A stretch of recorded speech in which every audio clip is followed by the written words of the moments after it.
Wassalatu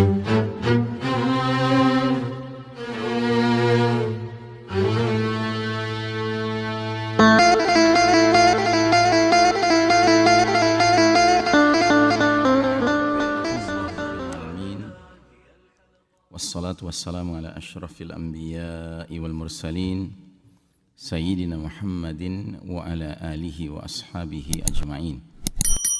Faqala Allah Ta'ala fi kitabihil karim ba'da a'udzu billahi minasyaitonir rajim ya ayyuhalladzina amanu taqullaha haqqa tuqatih wa la tamutunna illa wa antum muslimun. Wa qala ta'ala fi ayatin ukhra wa idza qara'tal qur'ana ja'alna bainaka wa bainal ladzina la yu'minuna bil akhirati hijaban mastura. Amma ba'd. Sebelumnya kita telah melihat betapa pentingnya seorang muslim ma'rifatuz zaman, memahami kondisi zaman yang sedang dijalaninya. Dan saat ini kita sedang berada di babak paling gelap sepanjang sejarah umat Islam.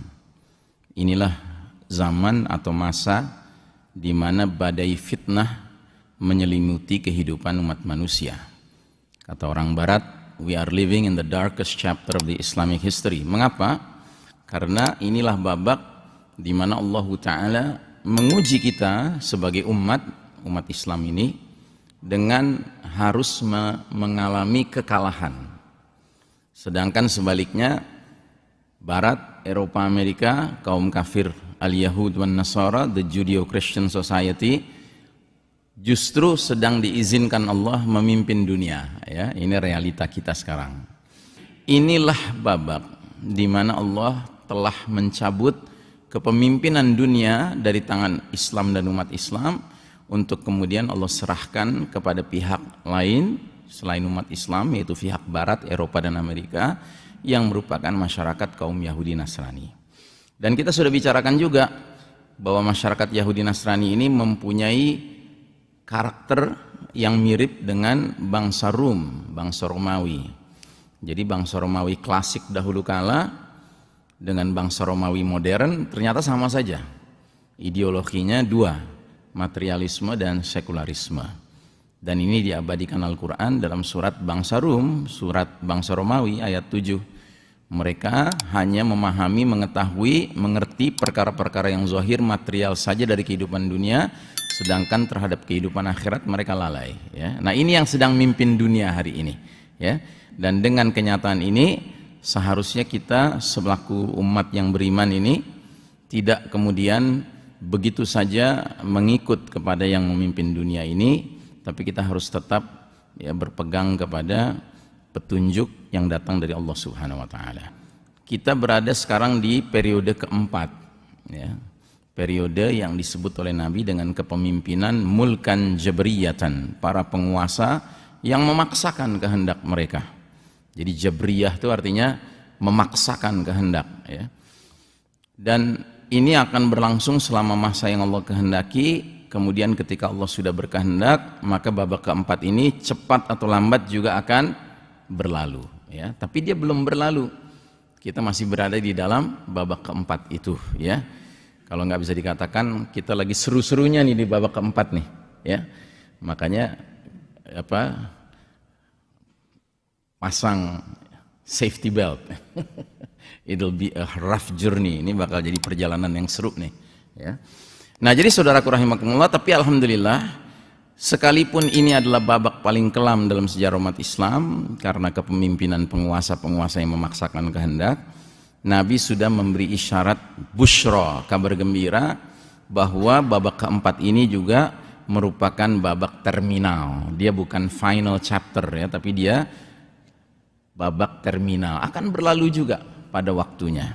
Dan kalau sudah berlalu, Nabi Muhammad SAW mengatakan, datanglah babak terakhir, babak kelima, yang Nabi sebut sebagai era khilafatun ala minhaj an-nubuwah, kekhalifahan yang sejalan, selaras, sesuai metode kenabian. Thumma sakata, kemudian Nabi diam. Nah, kemudian Nabi diam, isyarat sampai disitulah akhir perjalanan umat Islam, ya. Jadi umat Islam itu akan berakhir dengan tegaknya kekhalifahan yang sejalan dengan metode kenabian. Tsumma sakata, kemudian Nabi diam.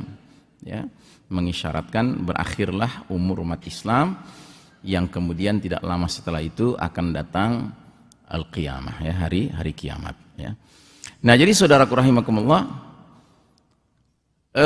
kita juga sudah bahas bahwa perjalanan 5 babak atau 5 fase atau 5 periode ini gambarannya seperti skema ini, ya. Jadi ada ups and downs, ada kondisi umat Islam berjaya kadangkala, tapi ada kondisi umat Islam terpuruk, ya. Mungkin ini gambarnya lebih jelas ini. Nah, ini. Dan realita bahwa kita mengalami ups and downs ini sudah Allah dekretkan dalam Al-Quran melalui ayat 140 surat Ali Imran. Jadi Allah berfirman, wa tilkal ayyamu nudawiluha bainan nas. Demikianlah hari demi hari, masa kemenangan dan kekalahan, kejayaan dan keruntuhan itu kami pergilirkan di antara manusia agar mereka mendapat pelajaran, ya. Jadi ini sunnatullah, ini hukum Allah, ya, yang nggak bisa kita lawan, Pak.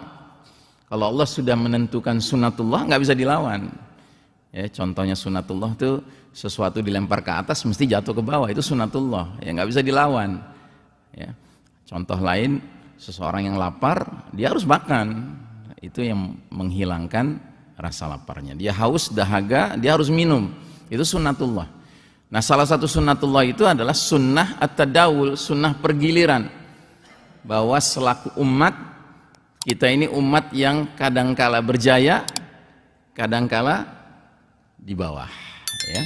Nah, qadarullah, hari-hari di mana kita sedang hidup sekarang ini, kita sedang berada di bawah, yaitu realita, ya. Dan kita tidak berhak menyalahkan Allah Ta'ala. Kenapa? Karena Allah sudah beritahu kok, ini sesuatu yang akan terjadi. Tinggal bagaimana kita memasang sikap, itu yang paling penting. Makanya sahabat bertanya, ya Rasulullah, beri aku satu nasihat yang sesudah itu aku nggak akan tanya lagi nasihat lain. Nah, sahabat ini diberi nasihat oleh Nabi, kul amantu billahi tsumastaqim. Katakanlah aku beriman kepada Allah, selanjutnya istiqomahlah, ya. Jadi intinya hidup kita ini adalah bagaimana kita hidup dengan iman dan dengan sikap istiqomah, ya. Bagaimana kita bisa konsisten dengan iman itu. Karena kehidupan dengan konsisten itu, itulah yang akan berujung kepada husnul khatimah, ya, akhir hidup yang baik. Tapi kalau kita memaksa, itu sunnatut tadawul pertama pada tahun 0 Hijriah. Sunnatut tadawul kedua terjadi tahun 1342 Hijriah. Jadi Allah Ta'ala memenuhi janjinya bahwasanya yang namanya kejayaan dan kemunduran suatu umat itu sifatnya silih berganti tanpa kecuali. Umat Islam ini, orang-orang beriman ini, sekalipun beriman di sisi Allah Ta'ala, tapi Allah punya rencana, dan rencana Allah ternyata berlaku. Apa itu? Tahun 1342 Hijriah Allah takdirkan umat Islam mengalami sunnatut tadawul kedua, sunnah pergiliran kedua. Cuma bedanya, kalau sunnah tadawul pertama dari kondisi terzalimi di Mekah menuju kondisi berjaya di Madinah, kalau sunnatut tadawul kedua dari kondisi berjaya selama 1342 tahun menjadi teraniaya seperti kita sekarang ini, ya. Jelas sampai di sini, Pak? Jelas sampai di sini? Ya, jelas ya? Nah, jadi kita sekarang baru saja mengalami sunnatut tadawul kedua. Terjadi tahun 1342 Hijriah, berarti 101 tahun yang lalu kalau pakai kalender Hijriah. Kalau pakai kalender Masehi 97 tahun yang lalu, karena kejadiannya itu tahun 1924. Kita sekarang tahun 2021, berarti 97 tahun yang lalu, ya. Benar-benar 100 tahun kalau pakai kalender Masehi, nanti tahun 2024. 2024 itu persis 100 tahun pakai kalender Masehi, kita sedang berada di babak keempat sekarang ini, babak mulkan jabriyatan ini. Nah, dan kita rasakan betapa terpuruknya kita sekarang ini, ya. Dan betapa Allah Ta'ala mengizinkan kaum kafir, Yahudi, Nasrani, bahkan musyrikin barat timur, ya, baik Cina maupun India, Itu leluasa, Pak. Leluasa berbuat di muka bumi sekarang ini.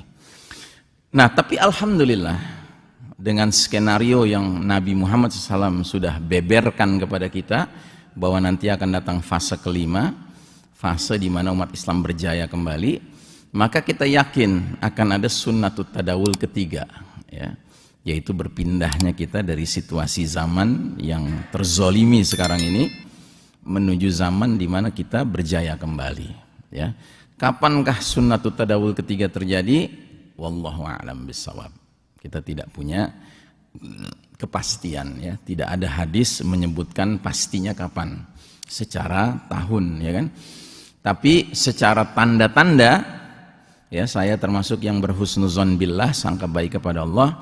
Tampak-tampaknya sunnatut tadawul ketiga ini nggak lama lagi. Kenapa? Karena ada sunnatullah yang kita baca dari sejarah dahulu yang pastinya akan berulang kembali. Apa itu sunnatullahnya? Kalau kita belajar dari kasus Fir'aun berkuasa di Mesir, begitu Fir'aun sudah sampai ke titik togo melampaui batas di dalam kekuasaannya dan sampai dia berani mengucapkan kalimat syirik yang luar biasa, ana rabbukumul a'la, akulah Rabb kalian yang maha tinggi, ya, maka pada saat itulah nggak berapa lama berikutnya Allah takdirkan Fir'aun harus tenggelam, ya, dengan seluruh sistemnya, semua kerajaannya, begitu, ya. Nah, jadi saudaraku rahimakumullah, itu pun sama. Ketika sistem dunia sekarang ini sudah mencapai titik togo, melampaui batas, dan kita mulai melihat, Pak, tanda-tanda ketogoan itu. Mereka memaksakan kehendak mereka, maka ini pertanda nggak lama lagi dia akan runtuh. Cepat atau lambat dia akan runtuh, ya. Dan kita harus yakin bahwa jika itu terjadi, kita umat Islam ini harus sudah berada pada posisi siap. Siap apa? Siap menjadi pantas di mata Allah Ta'ala mengisi, ya, peradaban berikutnya, ya. Dan itu berkaitan erat dengan hadirnya the certified leader, pemimpin yang disertifikasi oleh Nabi Muhammad SAW yang digelari Al-Mahdi, ya. Baik, nah jadi saudaraku rahimakumullah, kita teruskan. Nah, selanjutnya kaum kafir Yahudi Nasrani yang memimpin dunia ini merancang, membangun dan mengokohkan tegaknya sistem kafir syirik yang mereka kasih nama Novus Ordo Seclorum. Ya, ini sudah kita bahas, ya, nggak apa-apa kita ulang sedikit. Kata-kata Novus Ordo Seclorum kita temukan di lembaran kertas yang dianggap digdaya hari ini, yaitu uang dolar Amerika Serikat. Khususnya pecahan $1 Amerika Serikat. Ada kata-kata Novus Ordo Seclorum, ya. Apa artinya? Novus artinya new, baru. Ordo artinya order, tatanan. Seclorum, secular artinya world, dunia. Jadi new world order, tatanan dunia baru. Jadi mereka ingin memastikan bahwa perjalanan selanjutnya semenjak runtuhnya the old world order, ya kan? Yang mereka maksud old world order itu siapa? Ya sistem iman tauhid yang selama belasan abad itu memimpin tadinya, Pak. Jadi mereka ingin pastikan itu harus ditenggelamkan, itu harus masuk keranjang sampah sejarah, tidak boleh ditengok-tengok lagi, gitu. Sebab mereka sudah sangat yakin dan confident, pokoknya kita bangun suatu tatanan dunia baru, ya, yang simbolnya seperti ini. Dan simbol ini ternyata mengisyaratkan bahwa mereka ingin memasukkan semua populasi planet bumi ini, penduduk warga dunia ini, ke dalam satu kotak piramida tunggal yang mengerucut kepada pucuk pimpinannya bersimbolkan the one-eyed creature, makhluk bermata sebelah, ya. Yang bagi kita umat Islam, simbol mata sebelah itu sangat jelas. Simbol apa? Dajjal, ya. Sebagaimana sabda Nabi, innahu a'warul aini wa inna rabbakum laisa bi'awar. Sesungguhnya Dajjal itu bermata sebelah, sedangkan Rabb kalian tidak bermata sebelah, ya. Dan mereka tulis lagi di atasnya Annuit Quiptis. Apa artinya? He has favored our undertakings. Dia, si mata sebelah itu, Dajjal itu, telah merestui berbagai upaya-upaya kami. Jadi undertakings itu bisa berarti attempts atau upaya-upaya, tapi undertakings juga bisa berarti pengambil alihan. Jadi dia, si mata sebelah ini merestui pengambil alihan kami. Pengambil alihan dari mana? Dari sistem iman tauhid ke sistem kafir syirik, gitu loh Pak. Ya, mereka yakin sekali itu. Ya. Makanya Ahmad Thompson dalam buku beliau mengistilahkan bahwa tatanan dunia baru ini, the New World Order ini, lebih pantas disebut dengan julukan sistem Dajjal. Ini sistem Dajjal ini, sebuah sistem yang sejatinya dipersiapkan, dibangun, ya kan, dikonstruksi untuk menggelar karpet merah penyambutan hadirnya juru selamat mereka, yaitu Al-Masihud Dajjal. Dajjal, begitu ya. Dan memang kita tahu dari berbagai informasi yang kita pelajari bahwa pentolan-pentolan sistem dunia sekarang ini Pak, yang biasa disebut dengan istilah elit global ya. Elit global ini, mereka ini sosok-sosok super rich Pak, kaya raya luar biasa. Dan mereka ini biasanya adalah anggota-anggota secret societies, masyarakat rahasia, yang sebutannya macam-macam. Ada yang menyebutnya Illuminati, ada yang menyebutnya Freemasonry, ada yang menyebutnya Knight Templar, ada yang menyebutnya Skull and Bones ya. Dan ini anggota secret societies ini Pak, orang-orang penting Pak, pemuka-pemuka, pemimpin-pemimpin dunia. Nah, di dalam pertemuan rahasia Illuminati, Freemasonry ini, mereka tidak saja mengadakan rapat-rapat, meeting-meeting untuk merancang dunia ini ke arah sistem Dajjal, tapi bahkan mereka mengadakan ritual-ritual spesial ya. Ritual apa? Ritual penyembahan setan ya. Itu jelas ya. Anda silahkanlah adakan riset sendiri ya. Anda bisa buka internet. Di internet tuh banyak hal yang bisa kita pelajari. Padahal ini bikinan mereka juga, ya kan? Nah, jadi saudaraku rahimakumullah, sistem dunia ini hari ini mengarah kepada tegaknya sistem Dajjal. Dan tatanan yang mereka sebut sebagai apa namanya?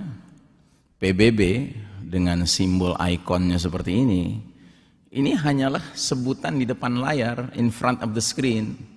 Tapi pada hakikatnya tatanan yang mereka ingin wujudkan adalah Novus Ordo Seclorum ya, tatanan piramida tunggal bersimbolkan mata sebelah di atasnya, dan mata sebelahnya itu dikesankan seolah-olah merupakan sumber cahaya ya Pak ya. Jadi si Dajjal ini dikondisikan, diopinikan ya kan, dipersepsikan sebagai the source of light, sumber cahaya, sumber petunjuk, sumber arahan ya kan, padahal dia sumber kegelapan, setan ya. Dajjal ini ya, junudu iblis, prajuritnya iblis Dajjal ini. Tapi mereka justru mengesankan dia sebagai yang terbaik, sumber cahaya, sumber petunjuk, begitu ya. Nah, inilah jahatnya sistem dunia hari ini, bahwasanya mereka ingin membolak-balik segala sesuatunya. What is right is perceived to be wrong. What is wrong is perceived to be right, ya kan? Apa yang hak justru ingin dipersepsikan sebagai batil. Apa yang batil justru ingin dipersepsikan sebagai al-haq, ya. Dan satu-satunya lawan yang masih perlu diperhitungkan itu cuma kita, Pak, umat Islam. Dan khususnya bukan umat Islamnya yang mereka perhitungkan, tetapi Islamnya itu sendiri, ya. Sebab yang lain-lainnya, semua ajaran agama lain Pak, itu sudah mengalami distortion, sudah mengalami penyimpangan. Tinggal satu agama yang masih terpelihara keasliannya, dan memang dijamin terpelihara keasliannya oleh Allah Ta'ala, yaitu dinul haq, dinullah al-Islam. Islam ini saja ya. Makanya sampai ada ayat yang pernah saya bahas juga di sini, surat Al-Maidah ayat 3, Allah Ta'ala berfirman, Al-yawma ya'isal ladhina kafaru min dinikum fala takhshawhum wakhshawun. Pada hari ini orang-orang kafir sudah berputus asa untuk mengalahkan din kalian, agama kalian. Karenanya janganlah takut pada mereka, tapi takutlah kepadaku, kata Allah Subhanahu wa taala. Ya. Jadi Allah jamin, Allah garansi, Islam ini nggak bisa dikalahkan. This is the unbeatable religion. Ini agama yang nggak bisa dikalahkan, Pak. Ya. Nah, cuma kan selalu gayanya iblis dan pengikut iblis adalah merasa bisa mengalahkan Allah Ta'ala, berani men-challenge Allah Ta'ala. Ya Allah, beri tangguh aku, jangan segera engkau kutuk aku, ya kan? Beri tangguh aku sampai hari mereka dibangkitkan. Kata Allah, baik, aku beri tangguh engkau. Begitu dikasih tangguh, bilang apa dia? Ya Allah, karena engkau sudah menyesatkan aku akan sesatkan mereka sebanyak-banyaknya. Ya. Jadi mereka berani men-challenge Allah Subhanahu wa taala gitu. Ya, dan Allah Ta'ala mengeluarkan dekretnya. Siapapun yang ikut sama kalian, rame-rame kalian masuk jahanam, masuk neraka, ya kan? Tapi barang siapa yang aku lindungi, aku pelihara, aku kasih petunjuk, ya kalian nggak bisa berbuat apa-apa sama mereka. Gitu.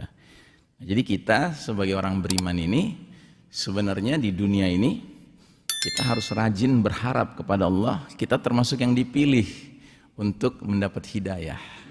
Kita yang dipilih untuk tidak bisa diganggu sama syaitan. Ya, sebab syaitan ini sudah berbulat tekad, Pak. Pokoknya siapapun keturunan Adam, ya, ini harus disesatkan, harus dijauhkan dari jalan menuju al-jannah, ya. Tapi harus diarahkan jalan menuju as-sa'ir, ya, api yang menyala-nyala, supaya rame-rame sama si iblis itu, ya. Nah, tokoh Dajjal ini salah satu tokoh andalannya iblis, ya. Nah, jadi saudaraku rahimakumullah, mereka ingin membangun sistem Dajjal, ya, termasuk tatanan dunia yang sekarang mereka perkenalkan dengan istilah UN, United Nations ini, hakikatnya adalah ingin memastikan berdirinya NOS, ya. Dan sekarang mereka perkenalkan istilah baru, Pak. Ya. Jadi mereka udah makin jarang menggunakan istilah New World Order.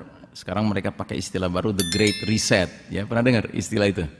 The Great Reset, ya. Jadi dengan alasan pandemi ini, mereka mengatakan sudah terjadi banyak problem ekonomi, problem sosial, ya kan?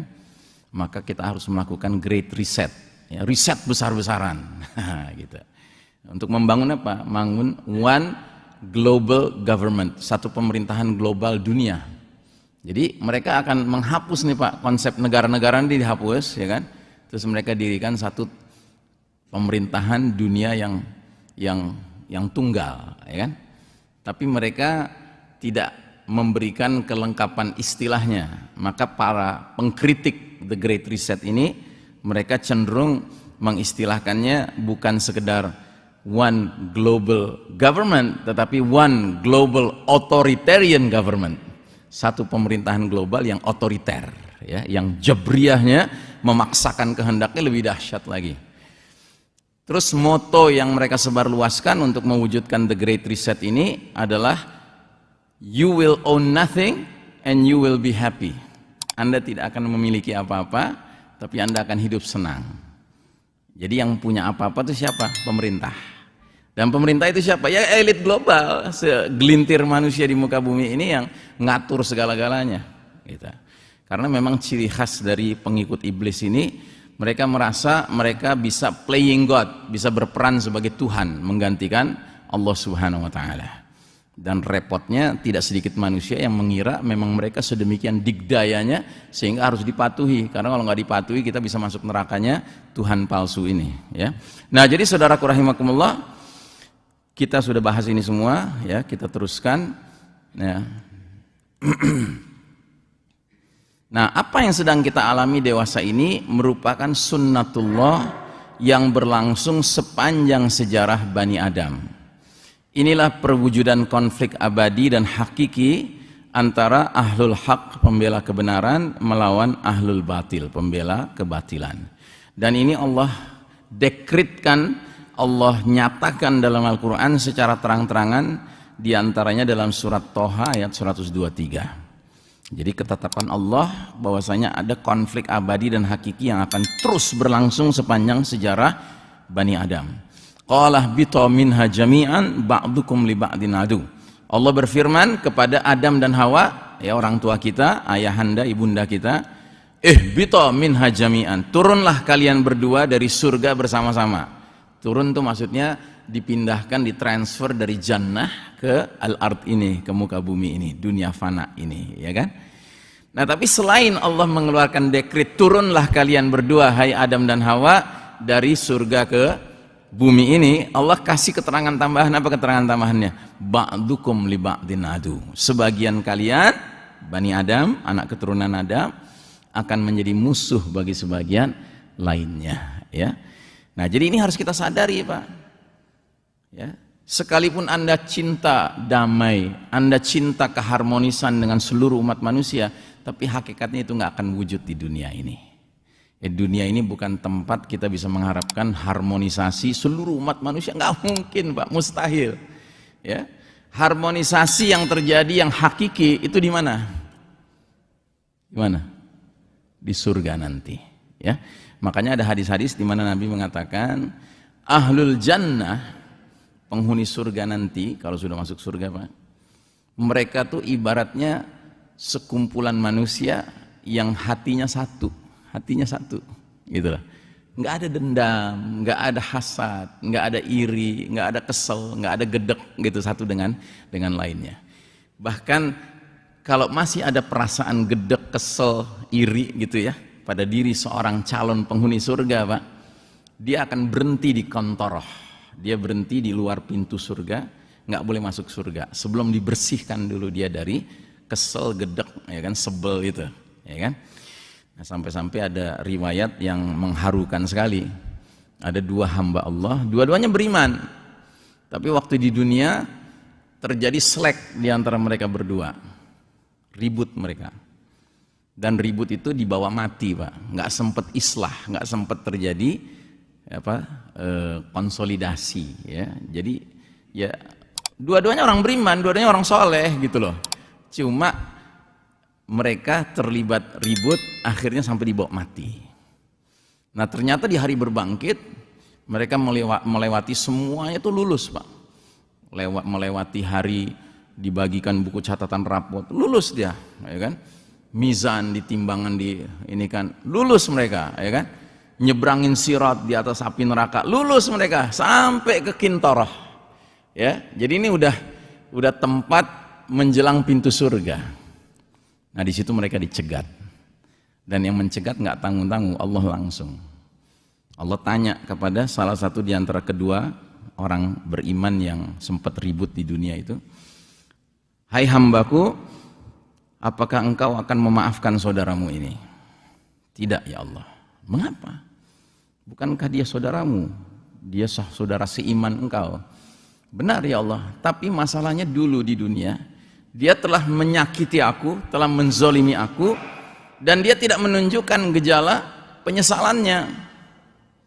Jadi engkau tidak mau memaafkan dia? Tidak. Akhirnya Allah perintahkan, irfa ra'sak, coba angkat kepalamu.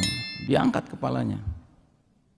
Terkejut dia melihat suatu pemandangan, rumah megah terbuat dari kaca, ya kan, yang sangat istimewa, yang sangat membuat dia kagum.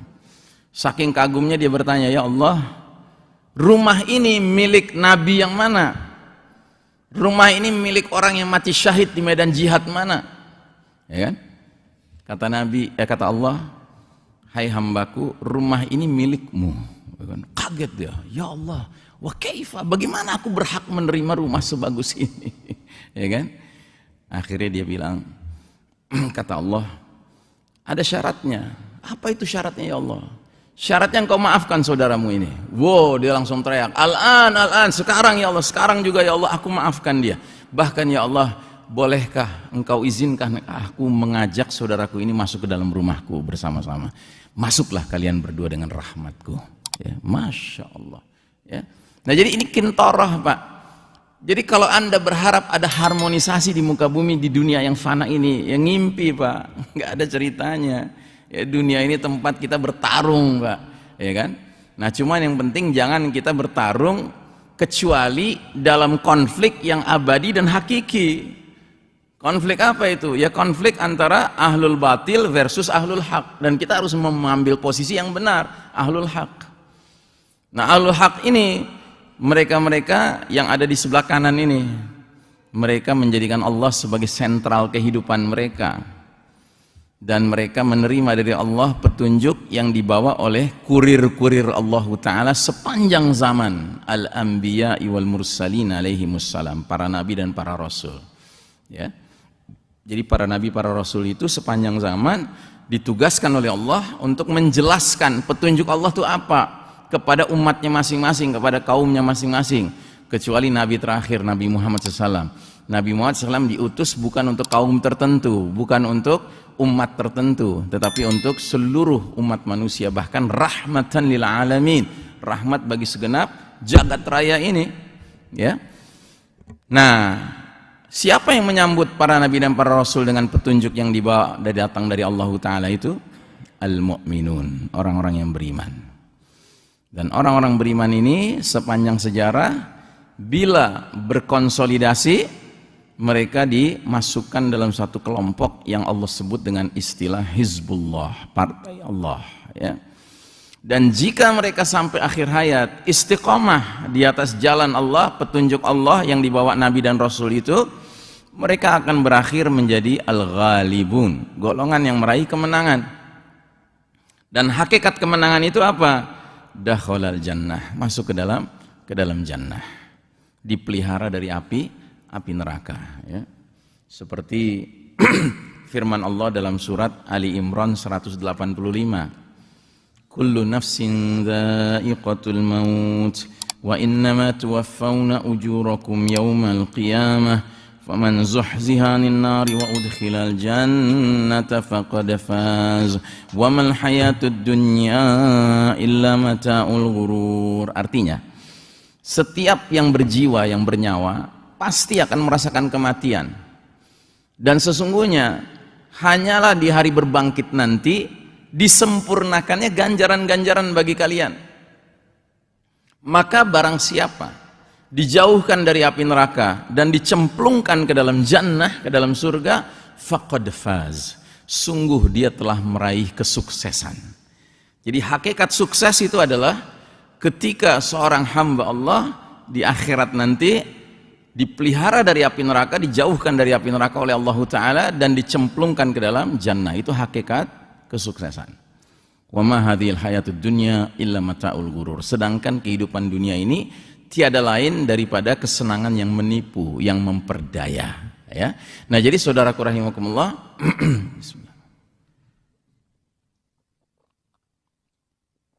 kita telah berkomitmen dengan dua kalimat syahadat kita untuk menjadi golongan ashabul yamin, kelompok kanan ini, Pak. Maka jangan disia-siakan, Pak. Kita sampai bisa mengucapkan dua kalimat syahadat ini semata-mata dari Allah, Pak.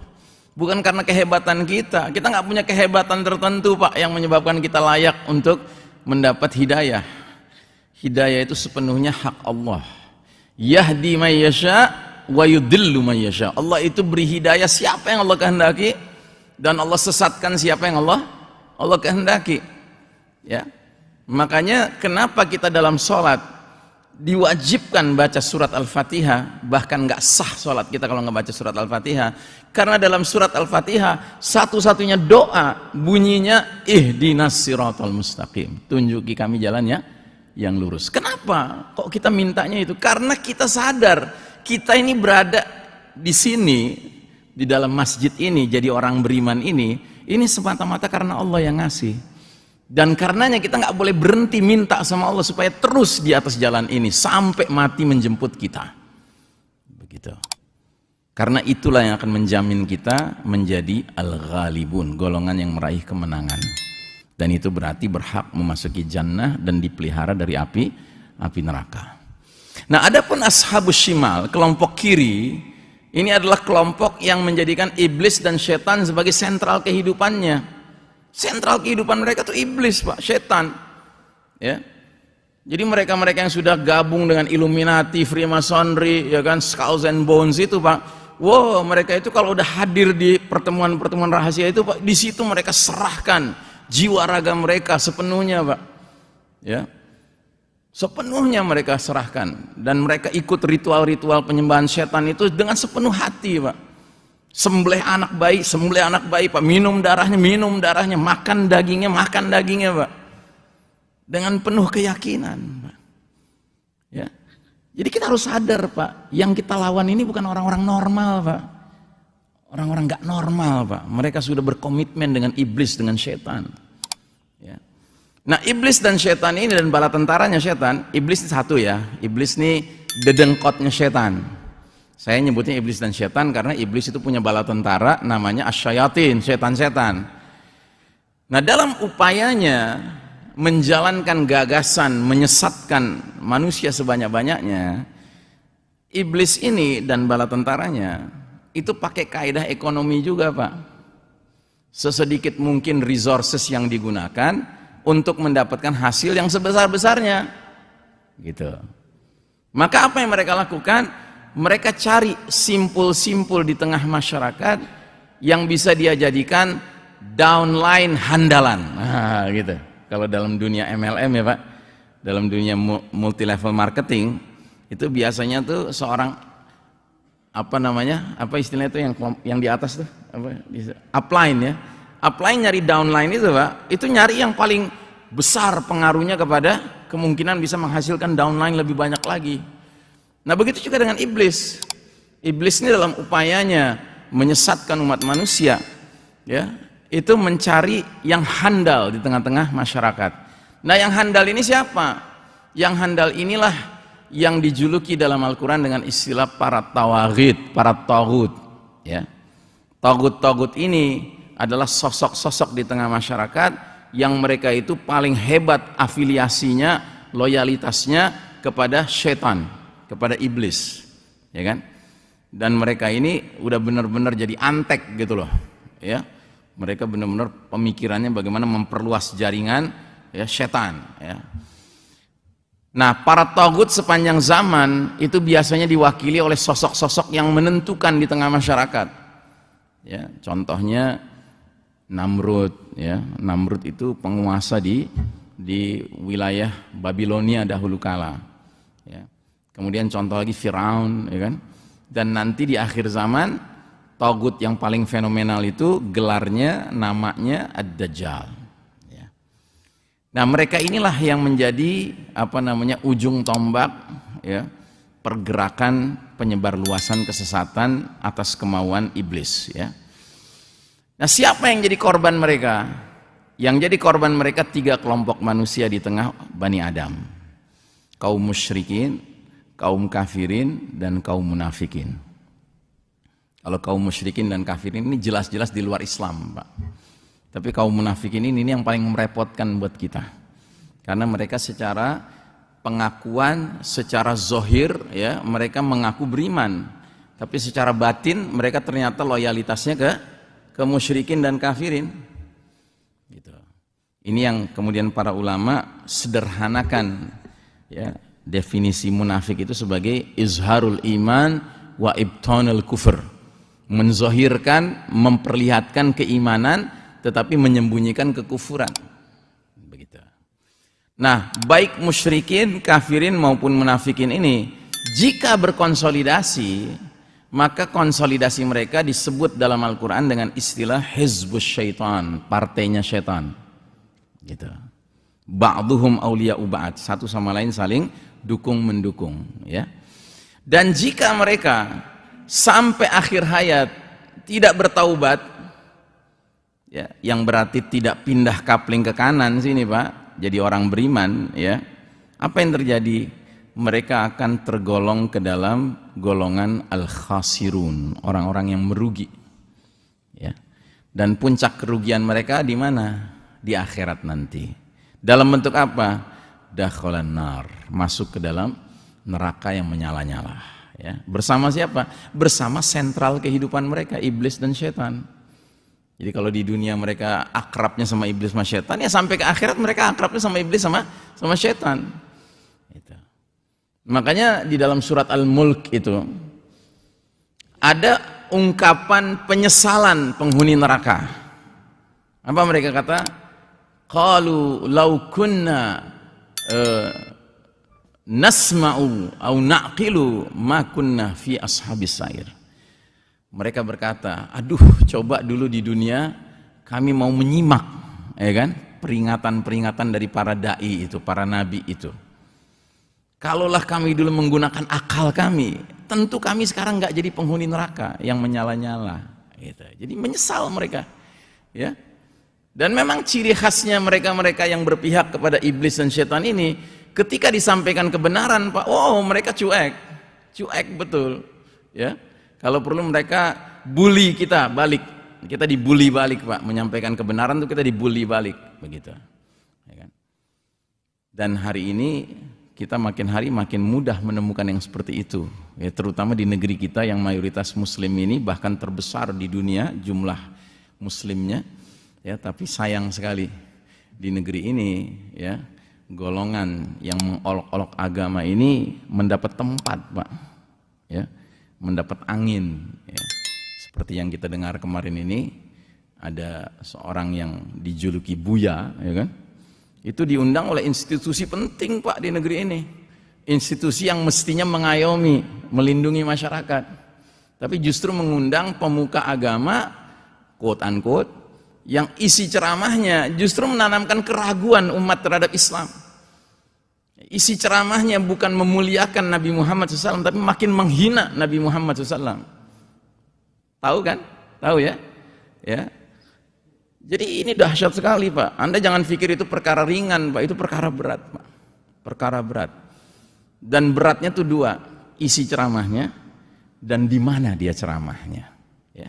Karena di mana dia ceramahnya itu seperti memberikan legalitas bahwa di negeri ini orang-orang yang mengolok-olok agama itu mendapatkan perlindungan hukum.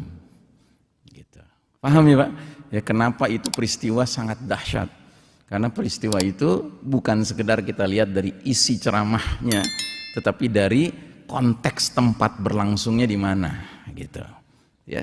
Emangnya udah kehabisan ustadz, udah kehabisan pemuka agama, kok mesti yang diundang itu adalah yang menyatakan bahwa Khadijah radhiyallahu anha adalah orang Nasrani. Ya kan?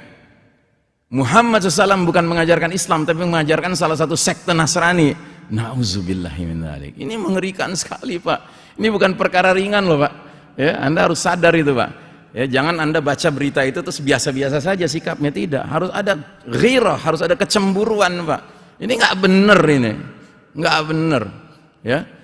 Apalagi ada kalimat dia yang sangat mengerikan. Dia bilang apa? Masa orang hanya dengan mengucap la ilaha illallah masuk surga? Dengar itu, Pak. Dengar itu. Ya. Padahal hadisnya sahih. Ya. Man kana akhiru kalamuhu la ilaha illallah dakhalal jannah. Barang siapa yang akhir ucapan hidupnya di dunia adalah la ilaha illallah, masuk surga, kata Nabi SAW. Nabi nggak pernah berbohong. Nabi nggak pernah berbohong. Terus dari mana dia bisa menyatakan kalimat seperti itu? Ya. Nah, jadi saudara rahimakumullah, yang kayak gini ini nih, Pak, ini sudah loyalis iblis yang dahsyat sekali, Pak. Dia bisa merubah, ya, mengkemas sedemikian rupa pakai ayat, pakai hadis gitu ya. Tapi intinya justru melecehkan ayat, melecehkan hadis Nabi Muhammad sallallahu alaihi wasallam, ya. Nah, kita sekali-kali tidak boleh tersihir oleh yang seperti ini, Pak. Ya, makanya pentingnya kita sekarang ini, Pak, baca berita, termasuk baca sosmed, ya kan? Itu banyak minta perlindungan Allah tuh itu, Pak. Karena sekarang ini bayan yang merupakan sihir tuh banyak. Bayan itu artinya apa, Pak? Bayan itu artinya keterangan. Ya, banyak keterangan-keterangan. Nabi pernah bilang, "Inna minal bayanulas sihr," kata Nabi. Sesungguhnya sebagian dari keterangan-keterangan, penjelasan-penjelasan itu adalah sihir, kata Nabi. Jadi kita bisa kena sihir, Pak, lewat ceramah, ya, lewat sambutan, lewat pidato, ya kan, lewat khutbah, ya kan, kita bisa kena sihir, Pak. Gitu. Makanya kita setiap menyimak sesuatu minta perlindungan kepada Allah supaya kita dikasih filter, dikasih furqan, kemampuan membedakan. Ini patut saya terus dengarkan, ini patut saya terima, atau ini patut saya tolak, ya kan? Saya berhenti mendengarkan, menyimaknya, ya. Nah, jadi saudaraku rahimakumullah, pertarungan ini antara ahlul haq dengan ahlul batil ini sifatnya pertarungan abadi, dan inilah pertarungan yang hakiki, Pak. Kalau Anda mau terlibat dalam pertarungan, jangan tanggung-tanggung, bertarunglah menjadi ahlul haq melawan ahlul batil.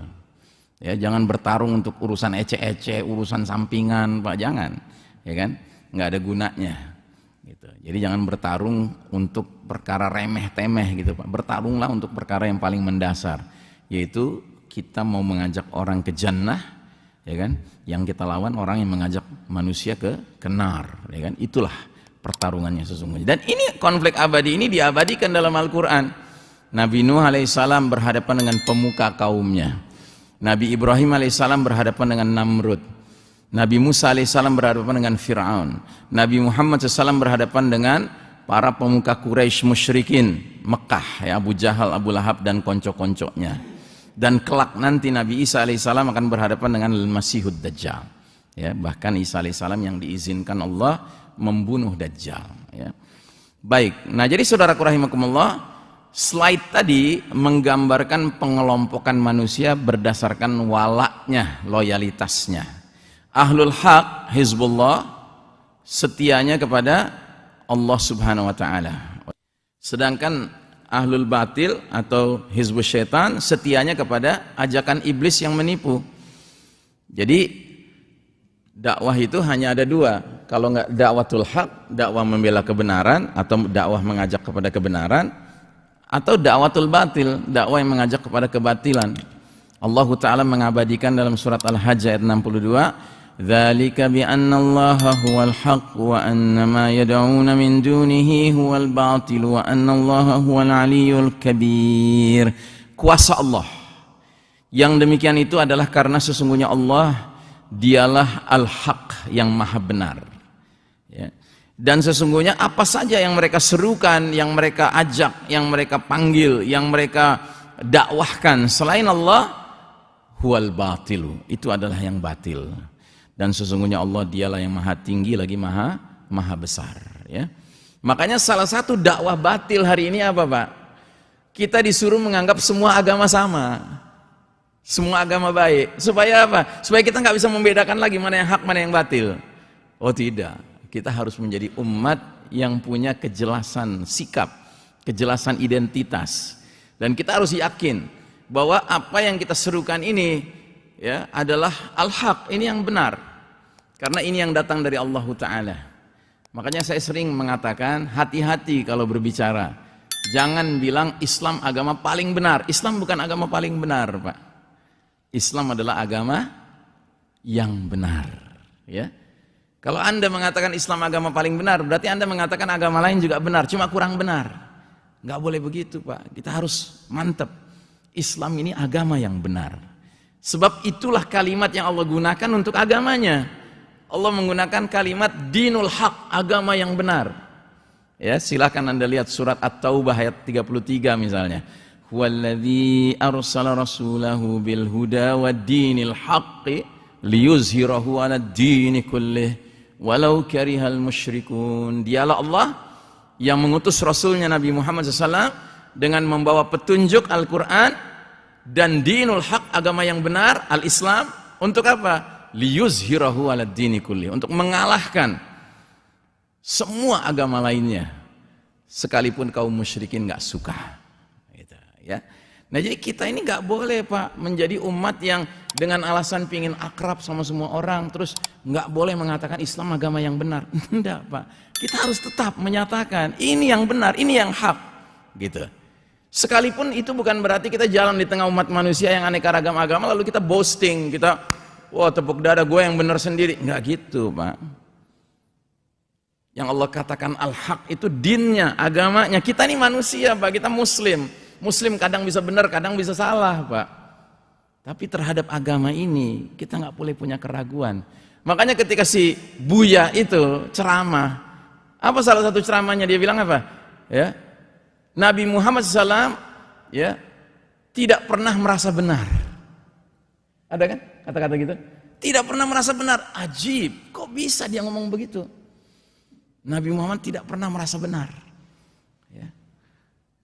Jadi nggak benar tuh kalau Nabi Muhammad bilang bahwasanya nanti yang masuk surga paling awal itu adalah umat Islam. Enggak benar. Ngeri Pak, ya bahaya ini. Ya. Ini dakwah yang justru menimbulkan keraguan umat terhadap dinnya sendiri. Kita terhadap al-Islam ini nggak boleh punya keraguan Pak. Tapi kalau terhadap sesama muslim ya kita harus punya cadangan.